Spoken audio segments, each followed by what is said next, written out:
Hello and welcome back to Raiders Gaming and more Arc Raiders. Today we're talking about Arc, the big ones, and how to get their very important resources. Because if you're like me, you've been working on these third level upgrades, where you're going to need these bigger Arc cells or cores or whatever to actually get it unlocked. For the gear bench, you're going to need 6 Bastion cells. For the gunsmith, you're going to need 4 sentinel firing cores. For the explosive station, of course, you need 3 Rocketeer drivers. For the refiner, you're going to need 6 Bombardier cells. For the utility station, that's where we need the leaper units. And finally, for the medical lab, you need surveyor vaults for that one. So the question is this: how do you beat these things in a reliable, effective way? And yeah, it's going to be useful stuff like where their weak points are, that's important. But I want you to be able to do this as a solo player. Doing it in a group is not really that hard. So if you have friends, everything we're going to show today is just going to be easier for you. But if you're a solo player and you want to be able to do this so you can get most of the loot to make a lot of money or get the resources yourself, it is possible, it's just tough. And the difference between being a solo and a group player for the purpose of this is how much investment you make. So let's take a look at my raider kit here. Having a heavy weapon is obviously going to be important, because most of these targets are going to be vulnerable to heavy, where that arc armor penetration is strong, but not all of them. For example, a Bastion is actually easier to deal with than a Bombardier because it's firing a very predictable shot, it moves very slow, it's just one unit. Where a Bombardier is a lot harder to deal with because you've got the multiple respawning scanning droids and these rocket bombardments that occur for the whole fight. The thing is, the Bastion is this heavily armored unit and it takes a lot more to destroy. The Bombardier is actually exposed and a lot more vulnerable to damage. So with that in mind, yes, you want a heavy weapon and heavy ammo, but in some cases, light and medium will actually get you more DPS at those key moments. But for a bigger arc, the most important thing is what you're bringing to the table in terms of explosives. Let's run down the list of your highest to lowest expenses and what I think you should be running. First up, we'll start with one of the most expensive, most impactful items, the wolf pack, which is basically a super grenade that explodes in the air and then fires out homing missiles. Take a look what it does to a Rocketeer when used correctly. Literally 100% to 0 in one item use. So obviously it's very much worth it. If you bring yourself to decks and open up the Raider deck, on the second page specifically, there is the Arc Hunter pack, which gives you 3 of the wolf packs. And I swear I got some from Quest or something. The point is, at a minimum, you can have 3 of these for free, which equals 3 Rocketeer kills. The other big investment that's going to be ridiculously effective is the hullcracker, which is basically a arc killing machine. It requires unique ammo though. The launcher ammo, which can reliably be gotten from Bombardiers. So if you have some of this, and you can afford 30k for a run, you could go after some of the bigger arcs and effectively kill them super quick, even as a solo. Those are the most expensive effective options. What's more reliable? Let's start with the heavy fuse grenades. These you can get from a lot of resources. The depots with the battery hand-in, raider caches if they spawn in there, and security areas in general, and grenade cases. What I like to do is just play, stack a bunch of these up, and when I have a few of them, that's when I go arc hunting. They're so effective because you pop them down and after a small delay, it explodes in a pretty decent radius. This will devastate something like a leaper. Next to that, in terms of medium investment, we have the trigger grenades. You throw this and then trigger it when you're ready. So against any relevant arc, you throw it, stick to them and blow it up, and it's incredible output for something so easy and reliable to use. And you can craft these at the explosive station. It requires 2 crude explosives and 1 processor to craft them. Next up we have the blaze grenades, which can also be used to absolutely devastate arc and crafted once you have station level 3 for the explosive station. So again, I collect these through similar means of the raider caches and that kind of thing, and then use them when I've got them. Put this under any arc, and if the full duration goes off, the damage is insane. This is enough to take down a leaper if it stands in the center of it, ticking the core away.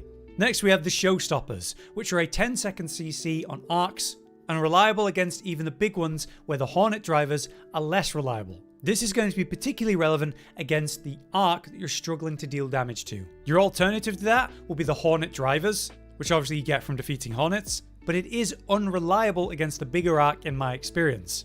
Next let's talk about lower expense options. You have the lure grenades, which basically you throw an aggro. It will not hold aggro though, which is an important caveat. Imagine a leaper. You throw this grenade down so the leaper's forced to land on that specific spot, allowing you to set up mines, or time your own thrown explosives. It can really change that fight, and as a green item that's low expense, just speaker components and 1 electrical components, definitely worth thinking about. You craft these in the utility station as a heads up. Also in this tier of lower expense but incredible impact is of course the snap blast grenades. Really cheap to craft, you can spam these out. So I'd recommend that. Lastly, for the dirt cheap option, you basically want to have these every time. Light impact grenades for plastic parts and chemicals. Significantly less impactful, but throwing like 10 of these at a target at the weak point specifically is actually very impactful. Before we get into the topic of each of the arc and what to do for each of them, be aware that Rocketeer drivers, still worth 5,000 each, are some of the easiest to get in the game. You don't even need to kill Rocketeers. Their fallen bodies can be found in specific places on the map. A great example of that will be the damn battlegrounds. You can find them all over the place in 2 locations.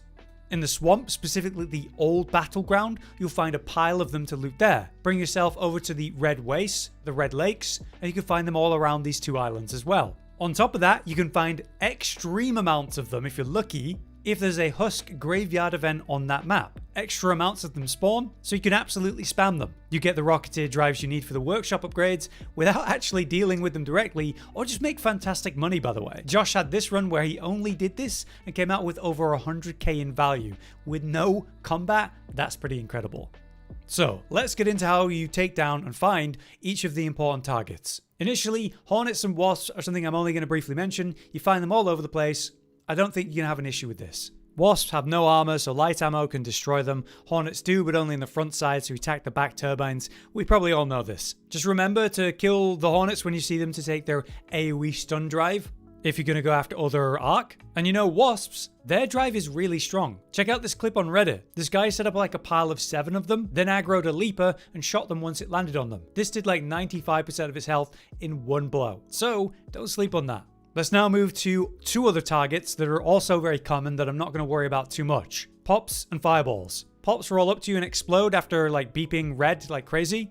Fireballs roll up to you and then expose themselves to shoot fire. Pops can be taken down just by shooting them, super easy. Fireballs can be taken with heavy ammo very easily, or wait until they get up close, expose themselves because they're about to fire the fire, and then shoot them. You find these inside of any base or building, hideout, warehouse. Go inside of a point of interest and you'll find them. However, ticks are a lot more of an annoyance, surprisingly. One location you can bring yourself to find a lot of ticks, though, is actually on the spaceport. Here, you have this special underground section, which we can see on the map here, runs the length around the launch tower itself. Go down there at any of the different ladder or ramp access points, and the map will change, showing you what it's like down there. All along down there, especially the ramp exits, are ticks on the walls and ceiling. So if you wanted to farm them, that's also a fantastic location to go. Next, we have the turrets. There's actually a normal turret and a sentinel sniper. The normal turrets are really weak. The sentinel snipers are a lot stronger and simply rarer. Anywhere you might find a turret, you might find a sentinel in a lot of cases. Normal turrets can be defeated with 2 shots of a heavy. And just like sentinels, you'll see them having a look around with a blue coloring. When they've spotted something and they're investigating, it turns yellow. When they're aggroed and targeting someone, it turns red. The turrets fire machine gun fire, and again, very easy to deal with. One place I find them every single time is at the spaceport. In Control Tower A6, in the center room here, there's one there every single time. You can also find them in the towers around the outer wall, whereas sentinels are more in places where they have long vision. You'll see the difference between them because when it targets something, a single line generates and then hones in and turns red, and that's when you gotta dodge roll it. So in this case with the sentinel, you can see how I can sneak up on it. We see that it's got a sort of yellow exposed point halfway up it, and we just target that with heavy shots. It can never really return fire, and it doesn't take that many if you're targeting its weak point.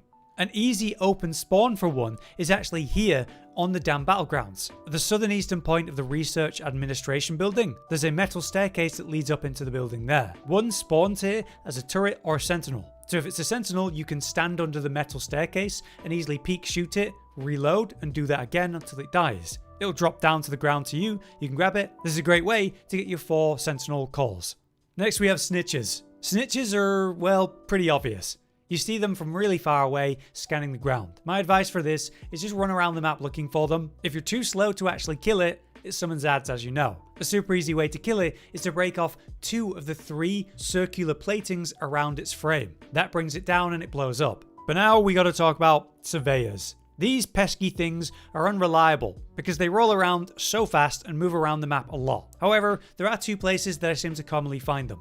First, we have the damn battlegrounds, Over here, I've had them roll around the scrapyard on the top side. I can also find them around the breach near the dome complex. I seem to see them a lot on spaceport specifically though, and one location where I keep seeing them is over here by the west container yard, right next to the trench hatch west. Right there in this spot is where I find them. But I also see them rolling around the launch towers, and they're easy to find once they're on the map. The reason for that is because they fire this blue light up into the sky as they survey and expose themselves during it. If you can shoot them while they're doing this, it's easy to kill them. But if not, they'll cover themselves and be very heavy armored. My advice for a surveyor then is to throw a grenade after you snuck close enough to throw it, and use hard CC of a showstopper or hornet drive to hold them in place so that you can land these grenades or absolutely burst them. They will roll into you and destroy you, so you gotta roll out the way, or just run away. If it does roll away from you, you can catch up, it will stop eventually, just don't lose sight of it.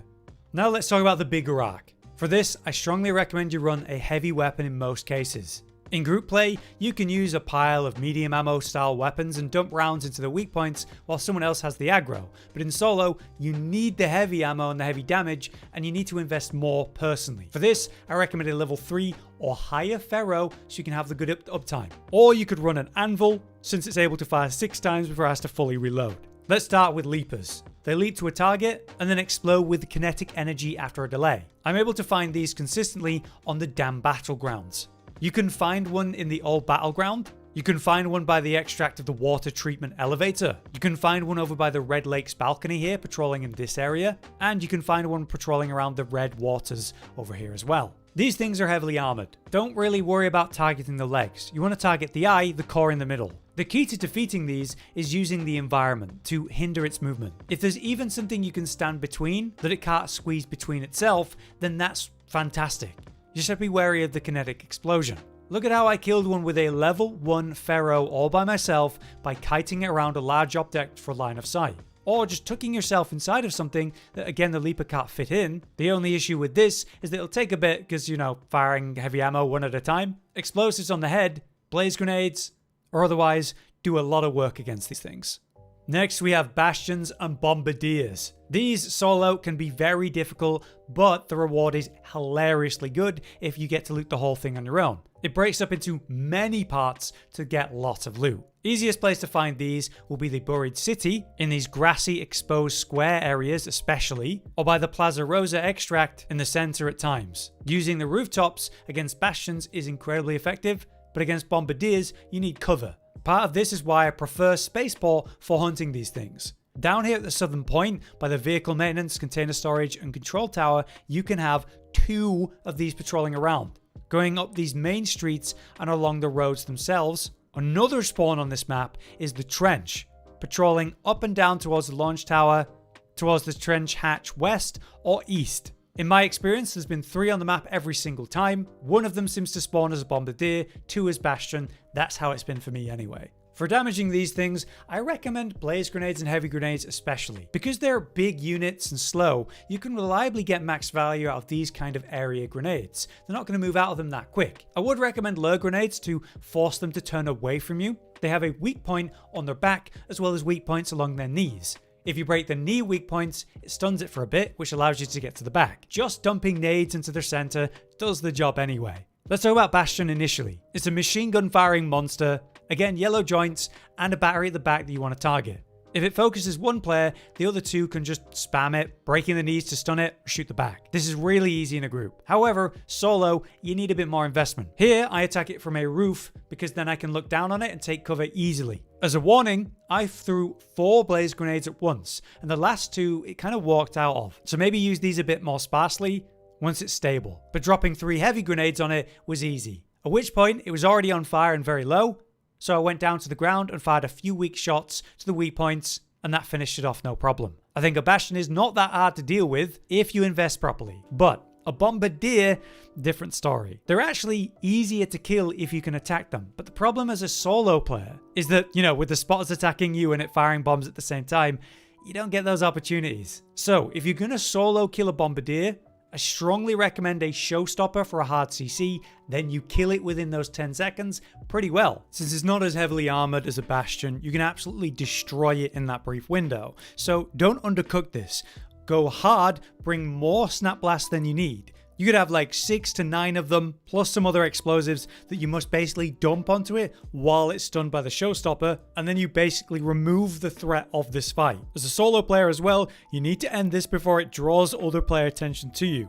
You can see how Josh does this pretty effectively. In my solo attempt, it went a bit wrong my first go, where I threw 6 grenades total, doing great damage. It's on fire, it's really low, and then I could not attack it again while dealing with the spotters and blasts. Basically, you need to ambush it and you need to kill it before it can return fire. Meanwhile, if you're in a group, just have 1 to 2 players kill the spotters every time they exist, and then the other player or players, they just absolutely destroy the Bombardier, no problem. It's so much easier in a group. That's Bombardier and general advice around it, but there is one specific gimmick that I want to talk about that people are very commonly doing, so you may find a lot of competition. Bring yourself to the buried city. Go to the train extract area, Plaza Rose. It's the yellow outlined area. This can have a Bastion or Bombardier, and it's a top tier place to fight either of them, but especially Bombardier, because you can go in these windows and these rooms, throw nades and shoot it, and then it's trying to mortar fire into a building, which you're safely tucked away in as long as you're inside when it's firing. So it's probably a top tier place.